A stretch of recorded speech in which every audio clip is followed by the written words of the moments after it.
All right, go ahead. So like Michael said, it was Darcy Telenko is going to speak to us now. She's an assistant professor and Extension Field Crop Pathologist with Purdue University, the Department of Botany and Plant Pathology. She's responsible for plant pathology research at Purdue. So she's going to talk to us about Tarspot and the new emerging disease in Indiana and potentially Minnesota. So thank you, Darcy, for joining us. We appreciate it. Thank you. It's good to be here. And so I'm just going to share my screen here and try to give you an updated Indiana perspective of what we're seeing with Tarspot. Hold on, let me see. Let's make sure it goes right. Can you see the correct presentation? Nod if you can see whoever's there. Do you see a PowerPoint? Okay, because I have two different screens. I just want to make sure.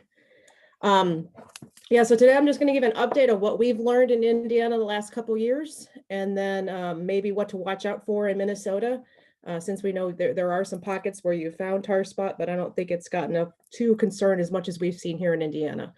And just a review, so really 2018 was the year that Tarspot became a big problem here in Indiana. It hit 4 states, Indiana, Illinois, Michigan, and Wisconsin are the areas where we did see yield losses. This disease caused about a 30 bushel per acre yield loss with ranges between 20 to 60 in those fields that were hard hit. When we look at those fields, 100% of those plants have Tarspot. And generally what we see is over 50% of that ear leaf and above, really is infected by the Tarspot lesions. What happens is it causes the plant to rapidly shut down, and we just don't make it to black layer without some yield loss. What we learned is most of our hybrids here in Indiana were susceptible to infection, but there was a varying level of severity. So there were some hybrids that were able to minimize the impact on the disease. And from 2018 and 2019, you can see here some of the losses we estimated across the whole corn production region in the United States. So about 1.10% loss, 184 million bushels in 2018. We continue to see losses in 2019. I'd say the area decreased, and this disease is very dependent on weather conditions. So we still had some pockets where the disease is continuing to be a big problem. I'm going to share some images of what we see in our fields here in Indiana and our hotspots. So this is kind of as the disease progresses and we've moved past a 5% infection on that ear leaf, you can see it's just like someone took a paintbrush and splattered that leaf with tar. Those black spots, we call them stromata, and they're the actual fruiting bodies of the fungus where it's infecting the tissue and then producing the stromata. And from that, more spores are released up into the crop canopy. But as you can see in the middle picture, as the disease continues to consume that green leaf material, then all of a sudden we get a rapid blighting of those leaves and a rapid dry down of the plants. So you can see we can get a severe infection, and this is what happens, and what leads to some of that yield loss is we just lose a lot of the weight in those final days before harvest. There is a range of symptoms, and so we can see this depending on the fields we're in, on how many tar spots develop within that crop canopy. In Indiana, we generally see just the black lesions, but there are times when we see what we call this fisheye lesion, where it's a bright halo surrounding that stromata. Looking in the previous literature where they have had Tarspot in Mexico for over 100 years, they see a lot more of the fisheye lesion, and they had associated it with a secondary pathogen. Here in the United States, we have not found that secondary pathogen. Mainly all we're finding is Phyllochora matus. We do see sometimes there's other saprophytic fungi that do move in, but again, we haven't associated a secondary fungus to causing this disease. Generally, what we're seeing is this one causal agent, the Phyllochora matus. This genus infects many grass species, and so there's over 900 named species of Phyllochora, each very species specific to different grass species. So the matus is the one that's known to infect corn, and as far as we know, corn is the only host up until this point in some of the work that we've been doing. The one thing we were running into in Indiana is there are a lot of diseases that may mimic it. So this got a lot of hype in 2018. So in 2019, growers started trying to look for it. And there are some disorders that are out there that may appear earlier in the season. And so I just like to share where when you're trying to find tar spot, or if you're scouting and think you have it, some things that may mimic the disease. So the first one is insect frass. So generally little bright black circles that if you rub come off the leaf relatively easy. And so in 2019, we had a lot of worry that they were finding tar spot early in the season. But what I was telling my growers is try to rub at it. If it scratches off, then it's not tar spot, it's generally insect frass. Physoderma brown spot may have black lesions that may mimic it. But when you really look at the tar spot lesion, it's this raised structure growing within the leaf. And I think once you see it, you'll know how to distinguish it from other pathogens. Some other things we've run across is as southern or common rust begins to mature, it turns black in color. So it may look like tar spot at the end of the season. And I think where we missed this pathogen building up here in Indiana is that it does mimic some of our saprophytic fungi that move in and just break down corn. And so at the end of the seasons, we may not have been looking for it. We just assumed it was saprophytic fungi, whereas this pathogen, once it moved in, was slowly building up an inoculum till we had the perfect conditions in 2018. So this is just an example in a field where I've gone out once the corn is dried down and where we can still find these tar spot lesions. And they look a little different than your saprophytic fungi, but again, you have to be looking for them. They're really growing embedded in that tissue. And so what we've been trying to do is there's been little to no research done here in the Midwest on managing this disease. And we really, don't understand when is it kicking up and when do we need to be scouting for it. So we made an effort to get out and try to scout June, July here in Indiana. And this is the needle in the haystack, the first part of the season that we see. So this is an example of we found one lesion on a leaf after spending half hour, 30 minutes in a field trying to scout for it. And we just found one leaf lesion starting. And it's a needle in the haystack to find this first lesion, but then I sent my students back and we had good conditions that year. Oh, and I'll show you, it shows you how it's kind of growing embedded in that tissue. You can see it's growing in the tissue. That's one thing I look at. And if you scratch at it, it's really not going to come off and it may have a raised structure. But what I did is I sent my grad students back the next week and say, okay, we found one lesion this week. What can we see next week?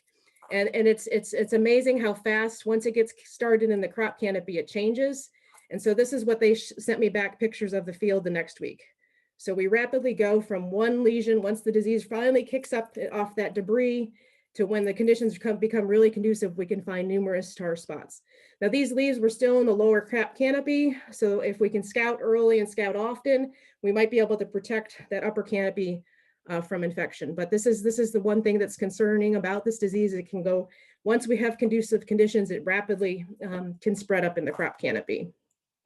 So again, just some images of what we see in some of our fields that were hard hit here in Indiana. So you can see, and this change occurs within a week or two. You may have had a green field of corn, and I've had growers that, went away for a week on vacation and came back and just were shocked at how fast the field had blighted. So again, this is just something to keep an eye on. If you're in those areas that have the conducive conditions, just keep an eye out for this disease. So when we first found tar spot, we found it here in 2015 in Indiana and Illinois. And every year we continue to see more positive counties. You can see in 2018, we begin to see the wider spread. And then 2020, it's now been confirmed in 10 states and in Ontario, Canada. So this disease, even though it hasn't really had significant impacts beyond the Lake Michigan area, it is continuing to spread and move around, and we need to keep an eye on it. There's a hot pocket in Florida that they've had on their winter corn production. But it's just really important to understand that, we're not going to be able to stop the spread because it's moving on weather systems, but just keep an eye on it for making those management decisions down the road. And so what we've learned about the life cycle of this disease, or what we've alluded to so far, is we do know that it is surviving on our debris. So fields that may have found a few lesions last year, it's surviving on the debris, and those ascospores that are being released are present and viable for the next season. So we have two different ways this disease is spreading. It can survive year to year in a field on debris. And then with conducive weather conditions, we also see that it can move with weather systems and continue its spread that way. So what we know is generally we need conducive conditions, lots of moisture, relatively moderate temperatures, and those ascospores will be released. They can eject the ascospores up into the crop canopy, and then they cause the infection. From what we've gleaned and what we've seen in the greenhouse, if we can get infections, it takes about 14 to 21 days to put a spore on a leaf to see this black stromata. So there's a long period there of when you don't know if the disease is present or not. And then once the disease begins, the cycle continues to repeat within that crop canopy. So a multi-cycle pathogen. But it really does require these conducive conditions, and moisture, we believe, is the driving force. And then at the end of the season, again, this diseased tissue is shed to the ground and available for future seasons. And what we've seen here in Indiana is I've had fields that were bad in 2018. They went to soybeans in 2019. In 2020, the disease kicked right up. So it is surviving our shorter rotations as well on the debris. We still have many questions on it. The one problem with this pathogen is we cannot culture it in the lab. It's an obligate parasite, so it requires the green living tissue to cause disease. So we're still at a limitation on really exploring more of the biology of how this pathogen works. So in Indiana, I've been trying to work on determining the risks in the areas that are most risk here in the state. And so we've been trying to do a scouting of the state and trying to look at weather conditions or other things that influence the annual impact, and then try to use this information to try to monitor the disease and make a prediction of when we may need to put a management tactic out in the field. So for Indiana, in 2015, we had 7 counties, and we continued to add counties through 2018. When 2018 came and we were starting to get calls about Tarspot, we made a bigger effort to get out and survey the state. So we were up to 41 counties by the end of 2018. 2019, we're up to 66 of the 92 counties. And in 2020, we got in all 92 counties and confirmed it about 78 counties. I do want to acknowledge when you're looking at these maps that it's, we can confirm a county just with one lesion.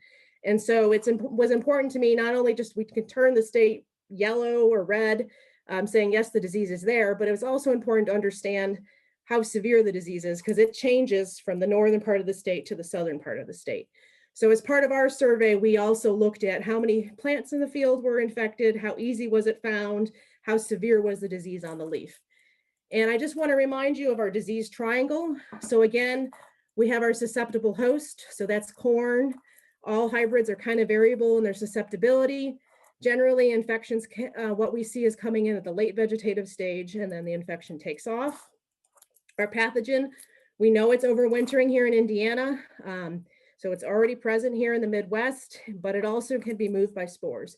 So it's understanding your field histories and understanding if you had Tarspot, you need to keep a close eye on that field for future years. And it may be not just next year, but the year after. And then also monitor if we're starting to see counties with positive infections for keeping an eye out with spore movement and weather systems. And then finally, the environment. And what we've learning in the last couple of years is that the moisture conditions are the driving factor for whether this disease takes off in the crop canopy. It says moderate temperatures, but here in Indiana, we've seen it still pretty active when we're in 90+ degree weather, but those fields have had lots of moisture. They've either been under irrigation or they've had pop-up rainstorms where there's a lot of leaf wetness available. From the literature, we know that it needs about 7 hours of leaf wetness for the spore to infect and cause disease. And generally the infection, from what we've seen, is probably happening in the evenings and the nighttime.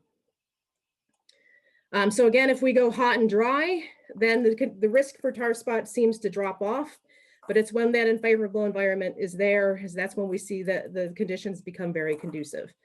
And so just an example of what we were looking at in 2019 and 2020 for Indiana, these are the maps using the US Drought Monitor. So yellow areas have an abnormally dry conditions going on. When we have the orange areas, there are moderate drought conditions. And so I'm looking at both July on the left side and then August on the right side, and just trying to compare what happened between the years and what we saw for severity across the state. So you can see in 2019, there were pockets of droughty conditions, but nothing really severe, whereas in 2020, most of the state was abnormally dry, and then we had moderate droughts in July. And so I think a lot of this July weather may influence how much Tarspot begins to develop and how fast it would spread in the crop canopy as it's beginning to evolve. And then in 2020, you can see in August, the northern part of the state was under some drought conditions. And I think that really helped us in minimizing the amount of disease issues we saw for tar spot in 2020. So when I'm looking at the risk, this is the range of severity that we see. So it's when we get this 25% or more severity in the leaves, that's when we start seeing this rapid dry down, the rapid blighting, and the potential yield losses. 5 to 7%, we're still losing a little of that photosynthetic material. We might see some yield losses, but again, the disease is active. It just depends on those weather conditions. But we can turn counties positive with 1 to 1%, less than 1% severity. It's important in my mind to know that yes, the disease is there. It's not really severe yet, but the disease is there and surviving year to year. So it's just lying in wait until those conditions become conducive in my mind. So we were taking this data when we were scouting our fields in Indiana and rating the leaf severity in addition to the number of plants that were infected. And so this is the maps that we generated looking at Indiana. They're kind of like a heat map. So if we start on the left side, this is field incidents. So the dark orange counties are those that had field incidents. I went into the field and every plant had a tar spot lesion on it. So you can see if you look at 2019 on the top, northern Indiana is where I probably can find tar spot on every plant. In 2020, we begin to see some areas that maybe we're starting to see a spread down into the central part of the state where it's becoming more readily found in those fields. So this tells me where the inoculum is moving. Whereas if we look at the middle map, that's the leaf severity. So we think leaf severity of 30% or more is what we're seeing that leads to these yield losses. And so if you look at 2019, we had a few darker counties that were 30% or more. Generally, those are the 3 counties, Porter, LaPorte, St. Joe, Lake County, where we see the disease causing a problem year to year.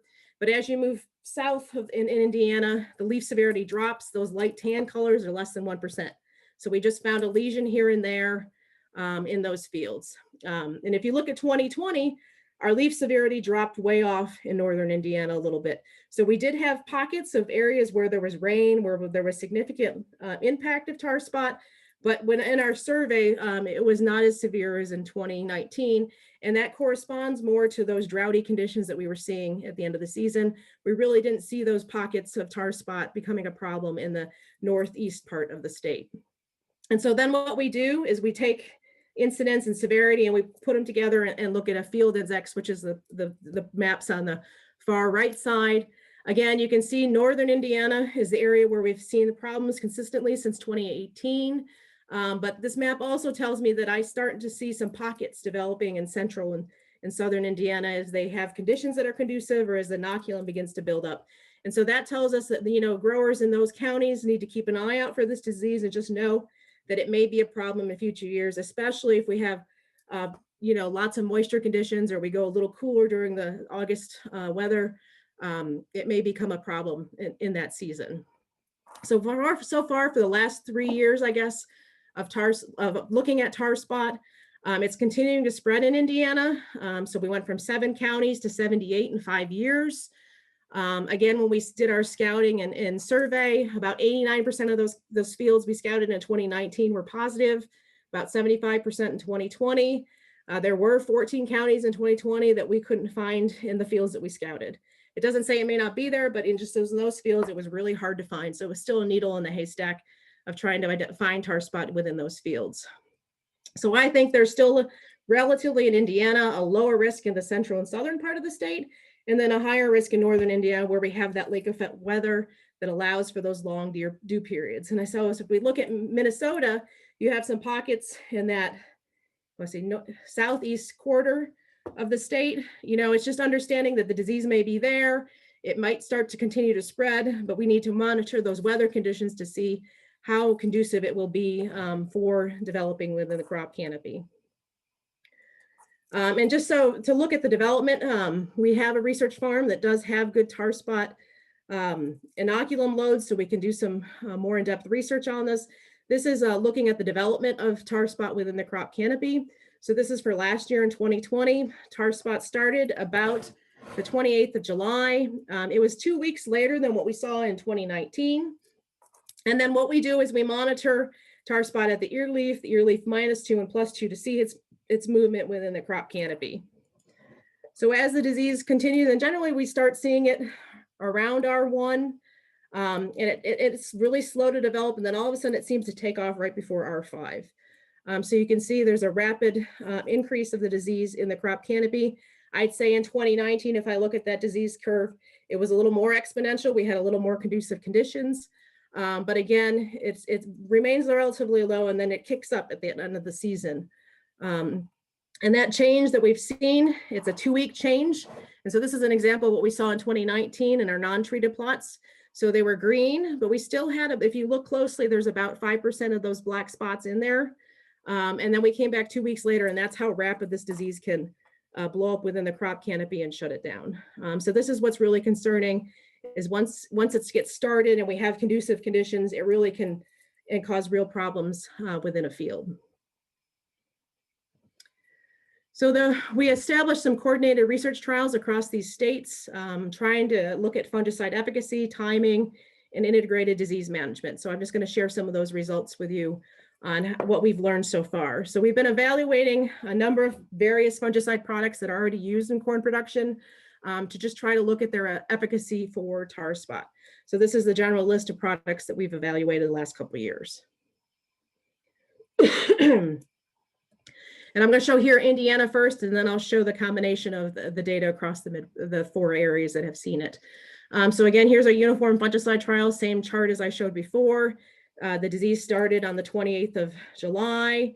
We went out with our standard BTR1 application, and I'm showing a purple bar of, the range of activity of our fungicides.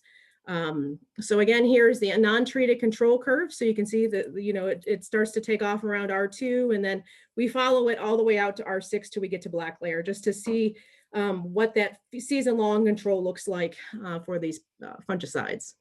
And then here are the various fungicide disease curves, and I'll show a summary of the data shortly. But you can see, generally, if you look at them, most of the fungicides are shifting that disease curve down. They're providing good protection. But as they begin to run out of their activity, the disease begins to take off again in the crop canopy. And I think this is important to understand, that timing is going to be critical for this disease. We don't want to go too early, because the product may run out of steam before the disease starts kicking up. So I'll show you some timing model data shortly, where some of my farm growers, I was having them wait to R1, R2 to really put out their fungicide applications. And so again, our standard rating time for most of our fungicides is R5. So you can see most of the products did reduce Tarspot, but there's a few that are starting to separate out that aren't as effective. And so what we did is we combined those uniform trials. So I think it's 4 trials across each state each year. And so this is the summary from 2019 data, looking at those uniform fungicide trials. In general, across all the regions, Tarspot got up to about 6.5% on that ear leaf. All the fungicides here in this year do significantly reduce Tarspot, but you can see there's some that are showing a little bit more control as compared to others. In 2020, we tried to rate a few more times across the trials. So this is looking at R4. So really the disease was really low at R4. And then by R5, we had over 5% Tarspot on that ear leaf. And then all the products do significantly reduce Tarspot. I would say from Miravis Neo to Rivatech, that's the group that seems to be most effective in significantly reducing the disease. Tilt and Lucento are falling into more a moderate group for controlling the pathogen. And then we went out later and rated one more time, late R5 or R6. And again, you start to see a little more separation of those fungicide products and their longevity in protecting the disease from moving up in the crop canopy. But the good news is there are a number of products available that can help minimize the amount of Tarspot that develops within that canopy. And then the next question is yield. So what we did is we took the yields differences from all those trials from 2019 and 2020 and compared each fungicide treatment to its non-treated control.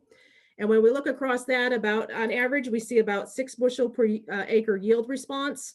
About 79% of the time it's positive. So there is a range of responses, and some of those products that were not as effective in controlling Tarspot really didn't get any yield benefit from them. But we almost, see almost a 30 bushel yield benefit in some of our trials with a good fungicide that was applied. So again, most of our fungicides except Tilt really do significantly reduce Tarspot compared to those non-treated. We're seeing about a 6 bushel yield increase occurring about 79% of the time. But again, there's still a range of responses, and it's honing in onto what products can provide consistent yield response. And this is generally, yield year 2 of looking at these products in the field here in the Midwest. So we're going to continue to evaluate them, continue to add data to this data set to really hone in on the best products for managing tar spot. So then the second question comes in, timing. And we've been doing a number of uniform tar spot epidemiology and modeling trials.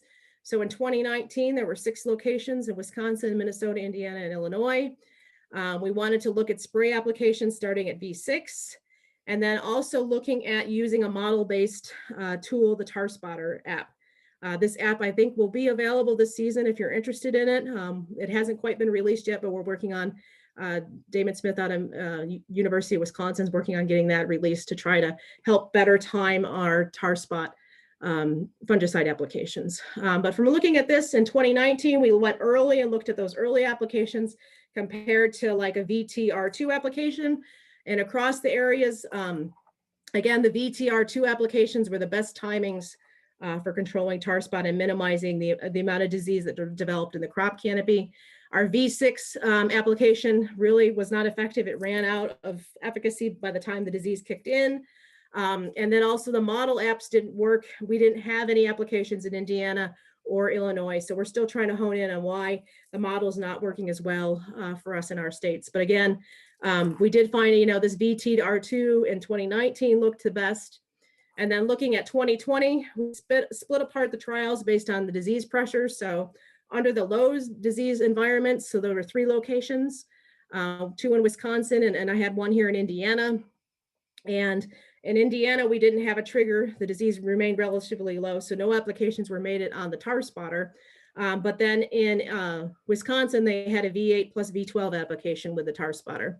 And if we look at these low disease areas, the best timings ranged from that V8 VT all the way up to R4, significantly reduced the disease as compared to the non-treated applications at V8, V10. And then anything made at R5 really was too late to try to minimize disease under those low disease conditions. And so if I pull out the Indiana data, looking at timing, again, here's our non-treated control curve. The V8, V10 applications, those early vegetative stages really didn't do anything for a disease curve. They didn't shift it lower. When we go in at VTR2, we did see a significant reduction of disease. Those seem to be our optimum timings. And then when R3, R4, and R5, R3, we saw some control, but we were starting to lose it. And then R4 and R5, the disease had taken off into the crop canopy, and we really couldn't slow it down at that point in time.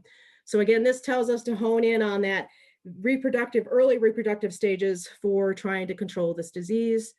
The double hit at the V8 VT also worked as well, but again, think it's that VT application that's helping minimize tar spot. And then again, for Indiana, where we had set the thresholds, it did not trigger for the tar spotter application. We're working on shifting that to where the model will trigger for future seasons. And so then if we look at those high disease locations, so we had one in Michigan and 1 in Indiana, what I just showed you, again, our best timings ranged from that VT to R3 timing this year. So this year it seemed to shift a little bit, and I felt that the disease wasn't as active in that early crop canopy. So holding off to the R2 to R3 really helped if growers put it out then to try to protect from the disease. So that's kind of where we're landing on timing for tar spot. And I think I'm running out of time. You have to let me know. What's my time? A few more minutes. So I'm just gonna skip forward a little bit. And the other thing we've been looking at is hybrid by fungicide. So in Indiana, we did identify some hybrids that may have moderate resistance to tar spot. So you can see here, a susceptible line, we had 30% tar spot in 2019. It kept it below on those moderate lines. When we add a fungicide, really it's only effective on controlling it when we have a susceptible line. So a fungicide application on a susceptible will be beneficial if we can identify, but maybe not needed if we have hybrids that do have resistance. And so then we also looked again in 2020 and we saw similar results. So if we can identify hybrids that do reduce tar spot, we can really reduce the impact of that disease in the crop canopy, and then maybe eliminate that need for the fungicide. So again, if a susceptible hybrid is planted and the disease is moving in, a fungicide may be effective, but if we can find a moderate resistant hybrid, we may not need those fungicides later in the season. And we had some variability in yield, but again, similar, there was almost a yield benefit there on that susceptible. And we did see a yield benefit with a fungicide in a susceptible line in 2020. So again, we're leaning towards, if we can find moderate resistance in hybrids, we can reduce tar spot over the susceptible. And if you have a susceptible line, a VT application will reduce tar spot. But it may not be as necessary if we can find some resistance for this disease. So I just think it's important to understand your field history, be out there looking for the disease, just understand that weather is going to drive this pathogen system, and just keep an eye out for it in Minnesota, and let Dean know if you do see it out there so we can track it better. So I think I'll turn over and open to questions because I've seen a bunch and my time is almost out. Your questions?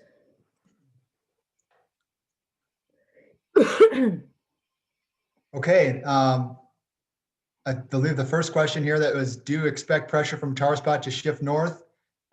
If so, what are your thoughts on a timeline?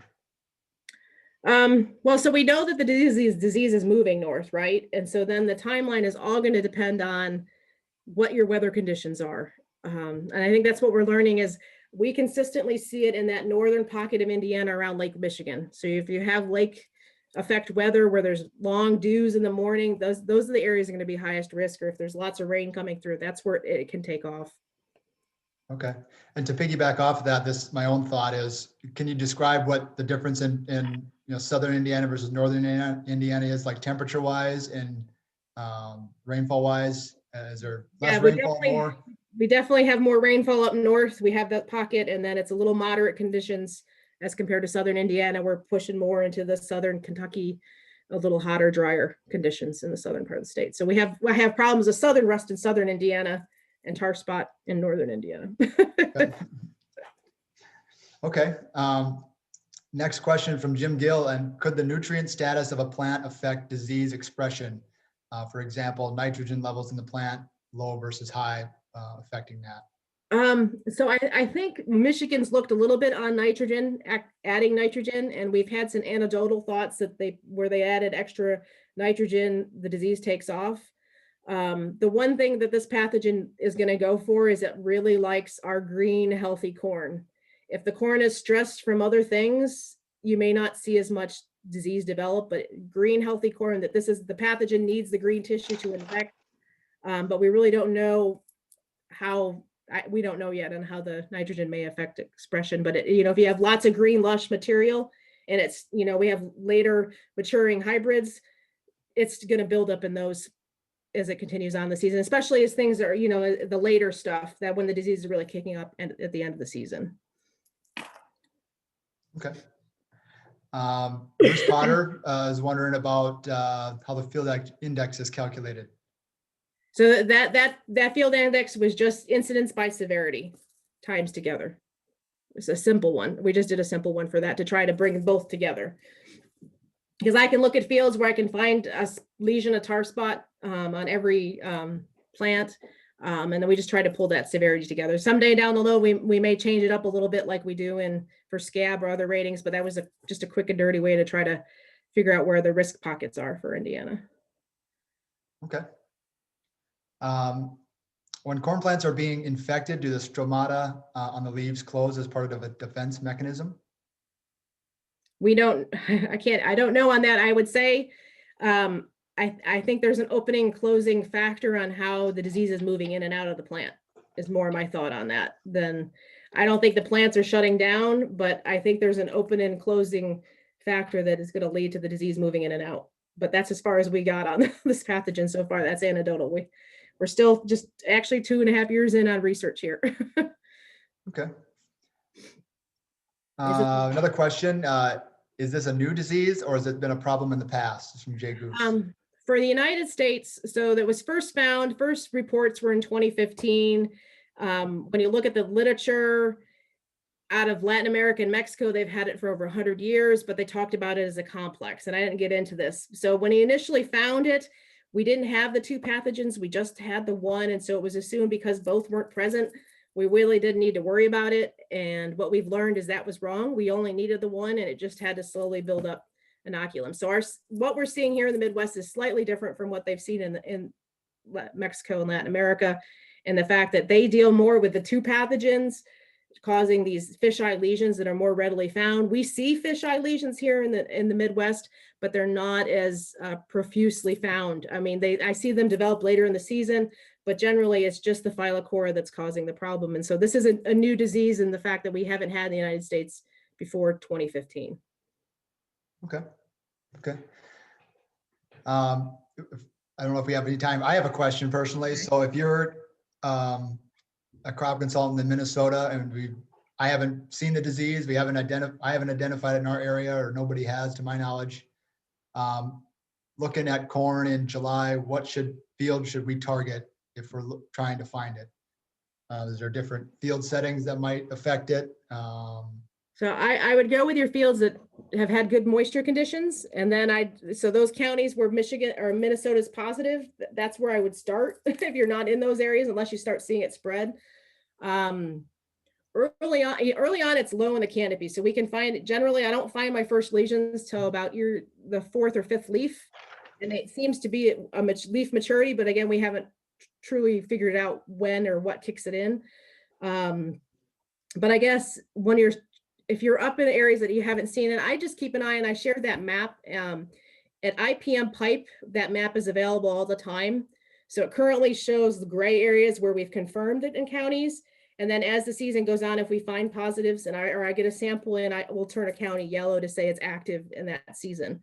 And so I might use that as a reference to see if you're starting to see things in Iowa, click on, or, if samples come in and Dean turns it on in one of those. And so I say, if you think you find it, send it to Dean to get a confirmation, and then he can activate the map and let everybody know.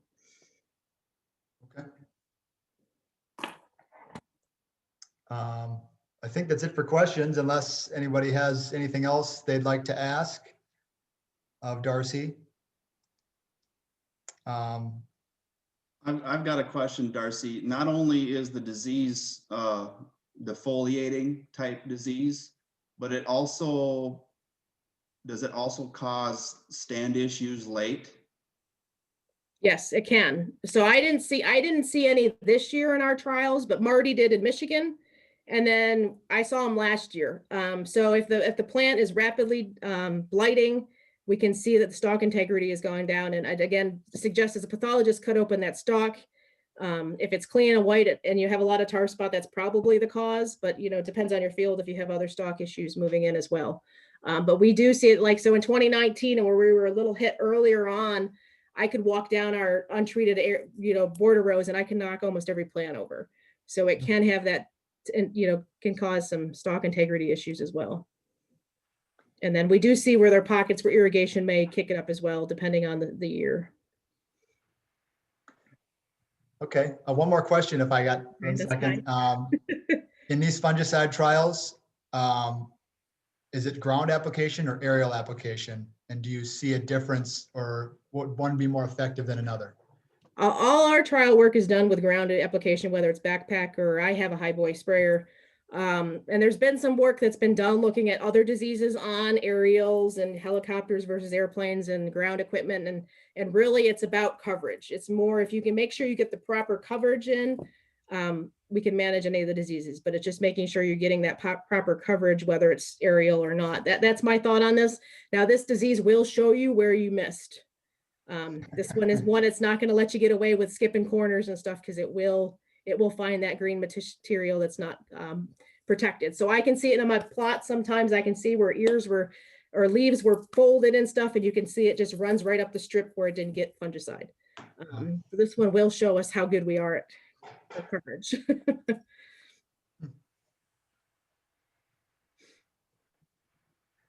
Okay. Any other questions? Otherwise, I think we're ready to move on. But thank you, Darcy, for your coming here. Very insightful and good conversation. And I'll be on for a little while. I have to leave a little early. I won't stay on for all the talks, but if anybody has any other questions, I'll keep an eye on it too. Just shoot a question. Hey, thanks, Darcy, for